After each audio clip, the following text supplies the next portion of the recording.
4 games left in the regular season.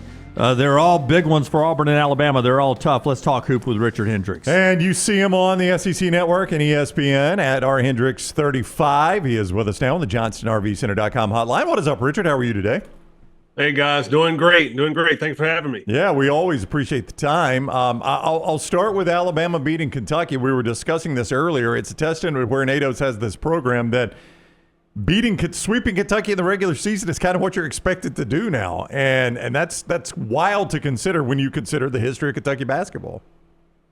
Yeah, I definitely think it's impressive because you do have to always consider Big Blue Nation and what Kentucky has always done when you play them. But I think for this particular year, Alabama has the better team. They have the deeper roster. They have talented players. They have the experience of players who are coming back who are on the Final Four. And Mark Pope's done a really good job with this team, but they've been shorthanded as of late. They did a good job in the game against Alabama, but when you play a similar style as the Tide, liking to get up and down and score, you're going to play right into the hands of what Nate Oates wants to do, and that's how Alabama was able to get it done. You're one of the all-time Alabama greats, so you know how difficult it is to score 30-plus points in 40 minutes of basketball. I don't know if you know right offhand how many times you did that in an Alabama uniform, but Sears did it in back-to-back games twice in a week with 35 in a loss to Missouri and 30 against Kentucky. Nate Oates, after the game, said that Mark Sears is playing his best basketball. You saw kind of the early to mid-season slump. We saw him get benched. But now this is the Mark Sears we expected. Of course. And, of course, I know how many games. How many is it? Is it 3? You might. Well, I thought it was 2. It might be 3 now that you mentioned it. But I know it was 2. If I could hit better free throws back in the day, I would have had several more 30-point games. That was my issue. But I tell you, Mark Sears is doing a great job right now. But the thing that's impressed me in the last game is the 2 turnovers. I mean, his ability to score, we all know that he can do it. He understands how to get to the basket and how to get to the free throw line, knocking down 11 free throws in the last game against Kentucky. But the ball security is something that's hindered him this past season. He's tried to create a little bit more with his playmaking ability, but oftentimes you'll see him over-dribbling, getting bottled up, trying to get to the basket. But the 2 turnovers that he had against Kentucky, now albeit Kentucky's not a really disruptive defensive team, but to minimize those at this point of the season is going to be critical for him as teams start to key in on him as he's starting to hit his stride from the outside. More on Alabama and Auburn in a second with Richard Hendrix. I just want your take, because you do all these games for the league on ESPN and the SEC Network. But for Vandy to get Ole Miss, for Oklahoma to get Mississippi State, and for Arkansas to get Missouri this past weekend, how big was that for the SEC quote-unquote bubble teams? Well, that was huge for all 3 of those teams. I mean, those are teams who've been fighting for the NCAA tournament life. They've had some quality wins this year, particularly Vanderbilt, and has been playing good basketball. But coming down the stretch, it's so important to get some momentum because I think the committee takes heavily what you do in the non-conference, and the SEC obviously handled their business. But big wins down the stretch against name brand teams are going to be important for the viewers and how they view the team. And obviously you're playing in the SEC tournament with some more opportunities to play in some games against some quality opponents. But this week was the first step for the teams who are towards the bottom of the league to keep their head above water when it comes to that cut line of the NCAA tournament, and they had some really good showings. Yeah, one of the teams that did not, that's on that bubble, is Georgia. They had a great opportunity to maybe punch their ticket with a win at Auburn. Those are the type of games that go a long way on Selection Sunday. They were not able to do that. With respect, and this sounds like I'm taking a shot at Auburn. Now, it's actually a compliment. That's kind of sounds like a shot. With respect, Richard, to the way they played the rest of the season, these last 2 wins against Arkansas and Georgia have just been kind of okay. I mean, Auburn has set a standard, and those probably did not rise to the standard. Yeah, you're right. And I think the way that they're playing with the pieces that they have, I think you expect Auburn to jump out on teams, get a 15, 20-point lead, and then kind of coast to the wins. But, when you're the number 1 team in the country, you're going to take everyone's best punch. The teams that are at the bottom of the league, Arkansas, Georgia, they know that with the win over Auburn, particularly on the road, that's going to be something that's going to solidify them to be in the NCAA tournament. So you're going to take the team's best punch. Now, Auburn at the same time, I look at it's not about their opponent. They're a really good team. They have obviously the best inside player and maybe the potential college basketball player of the year with Johni Broome, but the shooters from the outside. But their ability to make sure that they're going to have to be healthy, Chad Baker-Mazara, to be an important factor of the team if he can stay in these games. You can remember back in the NCAA tournament, him getting caught up in some situations where he can be a little bit emotional, has caught them, and really has hindered them to finish out games. He's going to have to make sure that he keeps that stuff shored up, plays really good basketball, because when they're on their game, I mean, you see how tough they are to beat. But they're going to have to stay motivated because teams are going to have to continue to try to give them their best. And if they can do so, they're still just an elite team defensively, offensively. They have the total package. So Mike White's got a hell of a player in the 6'11" Newell, the freshman kid. I mean, should we just expect that he's one and done? Yeah, I think so. And, I've been able to see Asan Newell, up close and personal. He has so much versatility. He's long. He's stronger than people think. He obviously was able to give a good performance against Johni Broome, who is so much more mature with his age differential.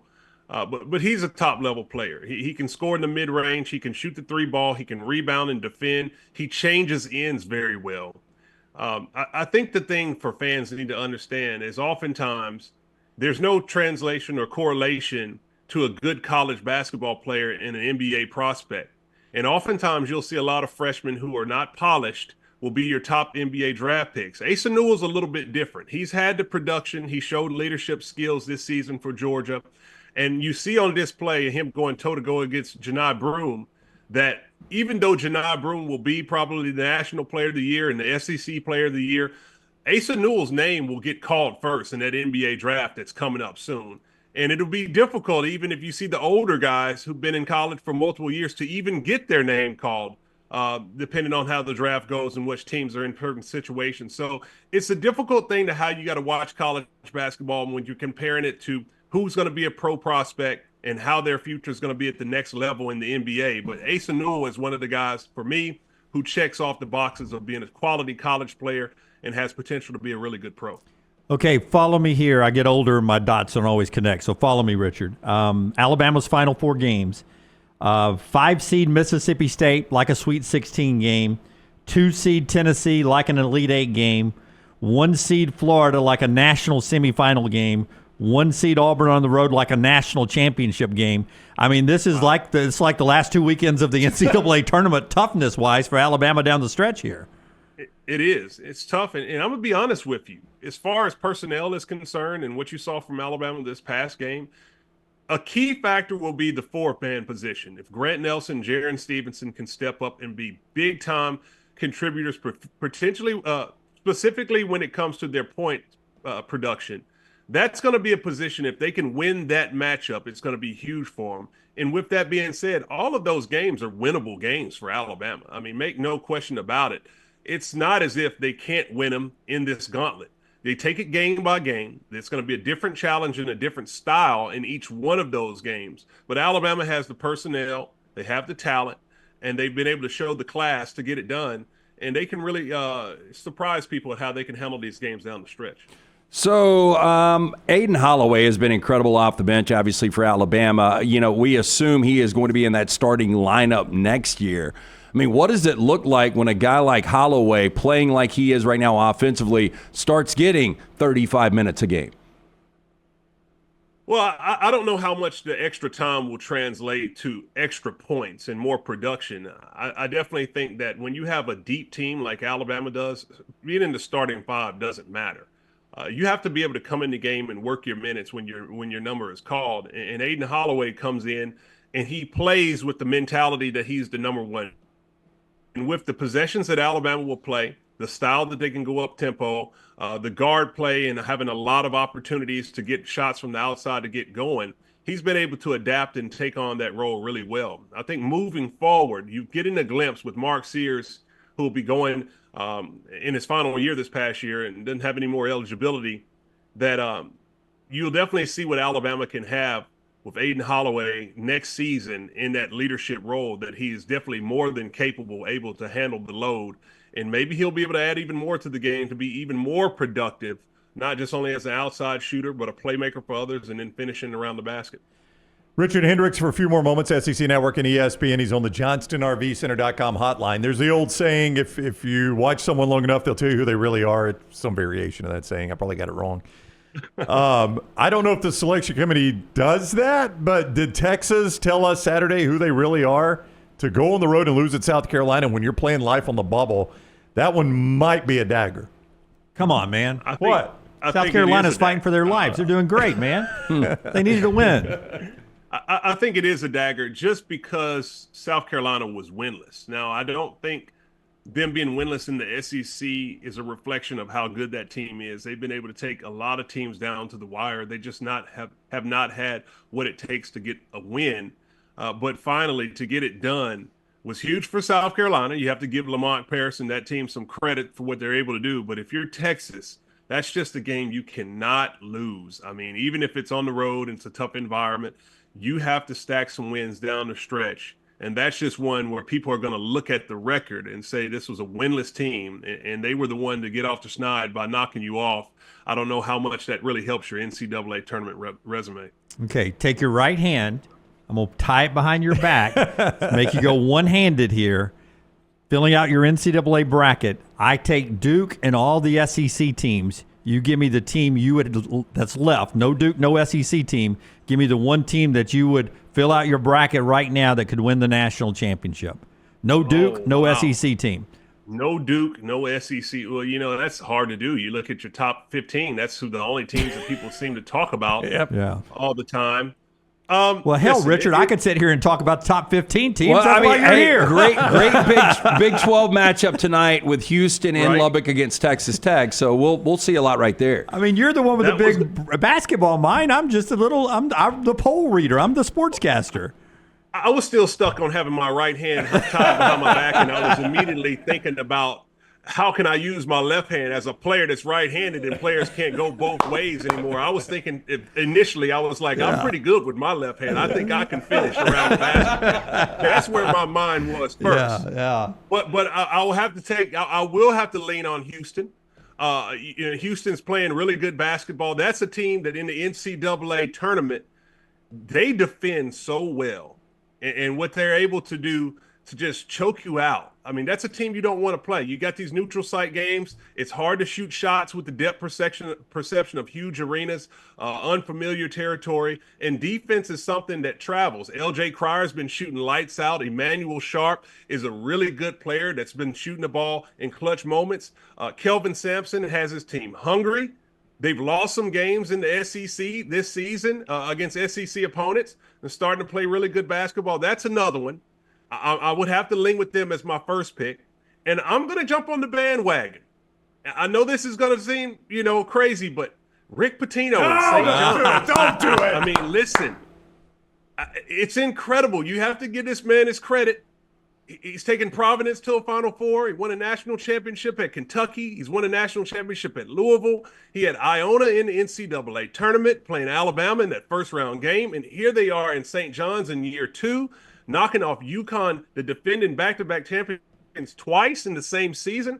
It's so impressive what he's able to do. We've all seen the viral motivational speech that he's able to give at halftime to get his teams fired up. The way they defend, how hard they play. This is another team that's in that same mold as Houston. I don't know how difficult of a schedule they have had in their conference to be tested, but this is a team that's 2.5 games in the lead in the Big East.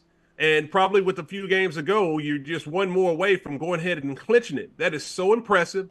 You don't want to see the Red Storm in your bracket come March. Yeah, they struggle to score. That's as everybody's pointing out in the MyBookie.ag chat room. Their offense is like 75th in KenPom, and I mean that's just who they are at this point, Richard. But Rick Pitino always knows how to defend. Well, and you're playing against the aura of Rick Pitino. I mean, those things matter in tournament play. And when you have one coach that who has been there, and you have to know as an opposing coach that you're game planning to play against a guy who's been there, has a wealth of experience, is a master motivator, that just puts you in a situation where that he feels like he's playing with house money. And you have to be on, and a team that can't shoot the basketball as well, it's just one night that they can get it going. You pair that with the defensive end, grinding games out. the high level of conditioning that his teams always have. I mean, it's just a tough matchup, and I don't know if you want to have that when tournament time comes. At Hendrix35 is where you follow him on social media. You see him on the SEC Network and ESPN. Richard Hendrix, thank you very much for the time. Always good talking with you, buddy. Thank you, guys. Enjoyed it. All right, man. Richard. We'll see you soon. Richard with us on the JohnstonRVCenter.com hotline.